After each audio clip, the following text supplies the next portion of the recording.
Velkommen tilbage om dokumentarfilmen. Og i dag har vi faktisk taget hensyn til jer seere derude, og I har valgt at spørge det spørgsmål, sådan, hvor ved unge noget om dokumentarfilm, fordi de ser jo egentlig ikke så meget dokumentarfilm, men mere sådan noget reality, Paradise Hotel og Geordie Shore.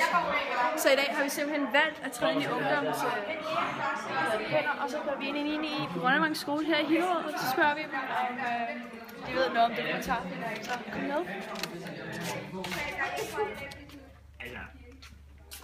Jeg ved ikke, hvordan I vil gøre det. Der har vi to kendte blogger her. Det er Sky og Film. Dejligt at møde jer egentlig. Nå, det første spørgsmål, det er, hvad kan man bruge sådan en dokumentarfilm til? Altså først og fremmest giver dig en god viden af områder eller historier, du ikke har hørt før.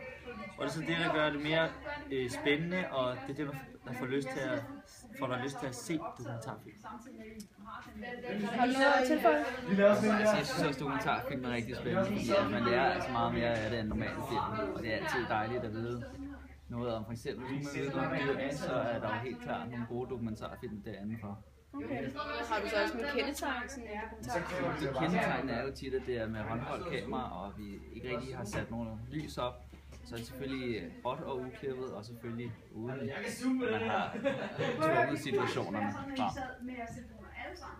Er der nogle sådan væsentlige områder, som man skal bruge til at analysere sådan en dokumentarfilm, nu når I går ind i en eksamen og skal til eksamen? Så har I vel nogle gode råd? Altså perspektivet og motivet og sådan noget er altid rigtig, rigtig godt at perspektivere sig. Det er også vigtigt, at det ikke er hele historien. Man skal have alting med. Okay, er der en rigtig... jeg ved ikke, om I har set nogle dokumentarfilm. Har I det? Ja, vi begge to, vi så den anden dag Ekstrabladet uden citat. Uden for citat. Det var rigtig godt.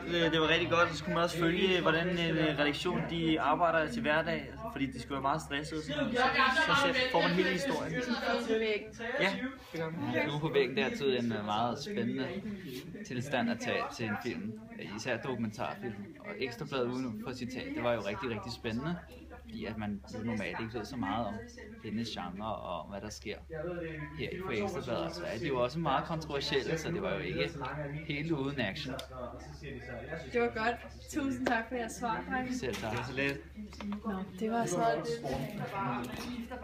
Det var spændende, hvordan vi kunne få svaret det. Sådan, at det havde jeg simpelthen ikke troet, at de kunne. Men tak for den her gang, og vi ses næste uge, og vi går bag om dokumentarfilm.